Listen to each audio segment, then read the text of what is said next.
हमारा ही पैसा, हमारे ही खिलाफ पैसे दुरुपयोग होता था। डीजल और पेट्रोल पे होने वाले पैसे को खर्च करके हमसे ही पैसा हमारे जेब से निकाला जाता था, हमारे खिलाफ इस्तेमाल होता था। हम सब आभारी हैं कि जिन्होंने प्रधानमंत्री मोदी जी का, जिनके कारण अब हमारे अन्नदाता किसान की खेत में ही हम इथेनॉल उत्पादन के माध्यम से जो पैसा पहले विदेशों में जाता था, अरब में जाता था, अब वह पैसा हमारे किसान की जेब में जाएगा। किसान खुशहाल होगा तो देश खुशहाल हो जाएगा और देश की खुशहाली का रास्ता निकालने का कार्य किया है। और एशिया का सबसे बड़ा इथेनॉल प्लांट यहां पर श्री विवेक सरावगी जी ने अपने बलरामपुर ग्रुप के माध्यम से इस मिर्जापुर चीनी मिल में लगाने का कार्य प्रारंभ किया है। मैं इसके लिए बधाई देता हूं। आप सभी किसान भाइयों बहनों का हृदय से अभिनंदन करता हूं। आप सबका मैं स्वागत करता हूं। भाइयों बहनों, ये कार्य 2017 के पहले भी हो सकता था, 14 के पहले भी हो सकता था, लेकिन देश के बारे में जब सोच हो तो कोई ऐसा काम करेगा। 2017 के पहले, 2014 के पहले ऐसा नहीं होता था। 2017 के पहले तो प्रदेश में ऐसी सरकार थी जो पर्व और त्योहार में दंगा करवा देती थी और अयोध्या में राम जन्मभूमि पर आतंकी हमला करने वाले आतंकवादियों के मुकदमों को वापस लेती थी। भारतीय जनता पार्टी की सरकार आई तो सरकार आने के बाद पर्व और त्योहार शांतिपूर्ण ढंग से मनाए जा रहे हैं, हर्ष और उल्लास के साथ मनाए जा रहे हैं। आपके पर्व और त्योहार के सामने तो अब कोरोना भी मार खा गया। आप देख रहे होंगे पूरी दुनिया कोरोना से तप रही है।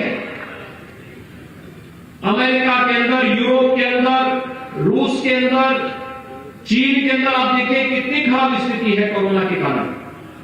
लेकिन आपकी आस्था के सामने कोरोना पूरी तरह परास्त हो गया और आप हर्षोल्लास के साथ अपने पर्व और त्योहार, क्या विजयादशमी, क्या दुर्गा पूजा, क्या दीपावली, क्या छठ का आयोजन, क्या अभी अयोध्या के जो झूला पर्व हुआ था, इन सभी कार्यक्रमों को आपने देखा होगा। कितने उमंग के साथ लाखों की संख्या में श्रद्धालु जन झूमते हुए आ रहे हैं, पर्व और त्योहार मना रहे हैं। ये नए उत्तर प्रदेश की तस्वीर है जो पहले सरकारों ने दंगों के ढेर करवाया करती थी। हमारी सरकार आई, हमने प्रदेश में दंगा मुक्त प्रदेश किया। 4.5 वर्ष में एक भी दंगा नहीं हुआ। आतंकवादियों को भारतीय जनता पार्टी की सरकार में उनकी मान में घुस घुस करके आतंकवादियों को मारा गया। आज आतंकी वारदात भारत के अंदर नहीं हो सकती, लेकिन समाजवादी पार्टी की सरकार में, पिछली सरकारों में इन आतंकवादियों पर दायर मुकदमों को वापस लिया जाता था। याद करिए, जिन आतंकवादियों ने मर्यादा पुरुषोत्तम भगवान श्री राम की जन्मभूमि पर हमला किया था, उन आतंकवादियों के मुकदमों को बड़ी बेशर्मी के साथ पिछली सरकारों ने वापस लेने का कार्य करने की शरारत रची थी। वो तो धन्यवाद है इलाहाबाद उच्च न्यायालय को, जिन्होंने प्रदेश सरकार की इस मंशा को पूरा नहीं होने दिया था। और भाइयों बहनों, जो ये दंगाई है, जिन्ना के अनुयायी हैं, ये गन्ने की मिठास को क्या समझ पाएंगे?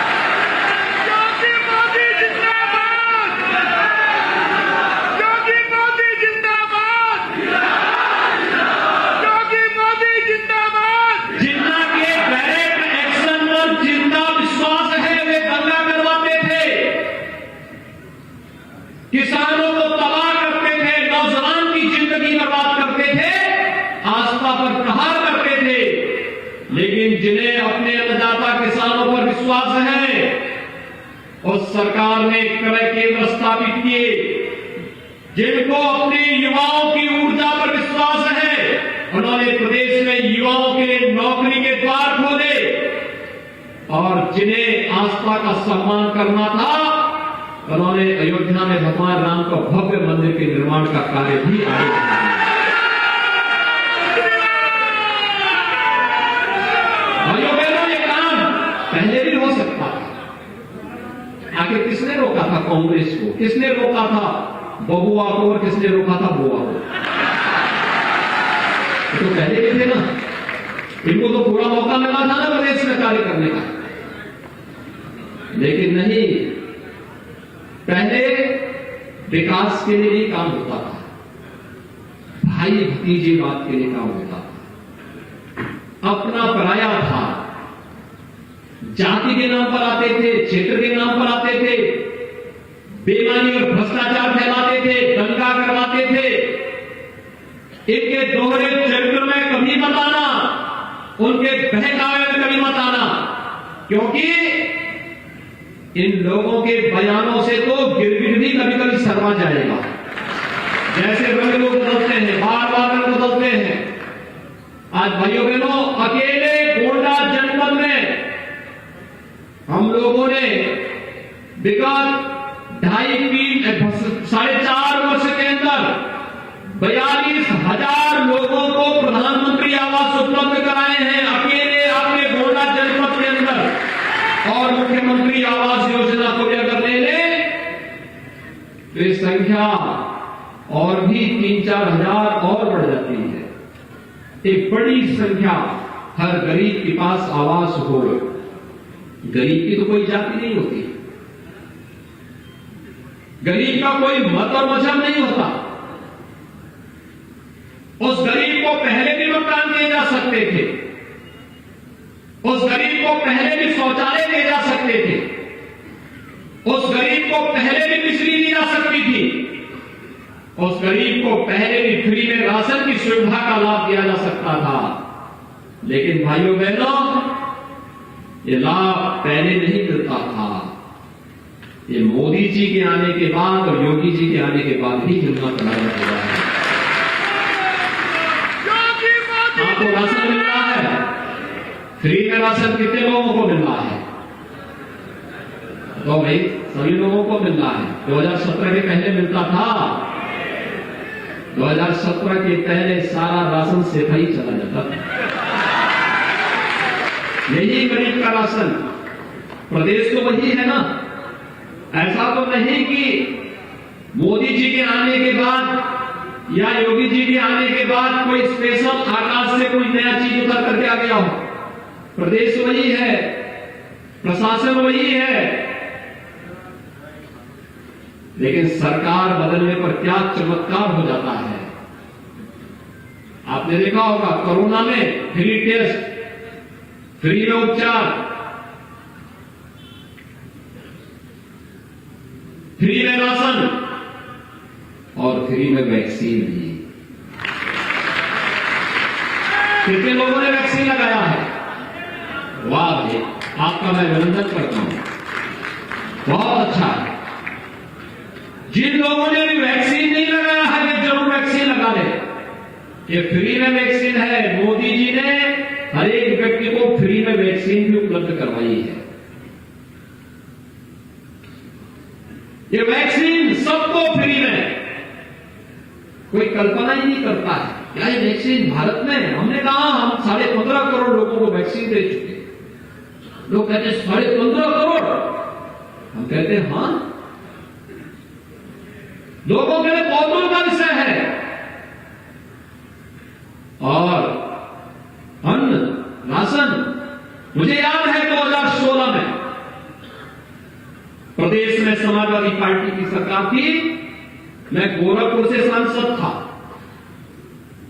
और गोरखपुर से सांसद होने के नाते जब मैंने देखा कि कुशीनगर में भूख से मौत हुई, मैं कुशीनगर गया। मैंने पूछा भाई कैसे मौतें हो रही हैं? सब बेचारे गरीब मुसहर जाति के लोग थे।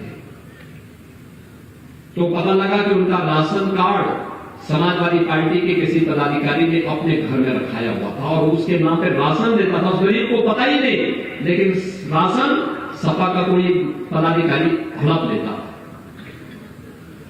सोनभद्र में भूख से मौत, चित्रकूट में भूख से मौत 2016 में होनी थी और भाइयों बहनों, 2017 के बाद न प्रदेश में दंगा हुआ, न किसी किसान ने आत्महत्या किया और न ही कोई भूख से मौत हुई है।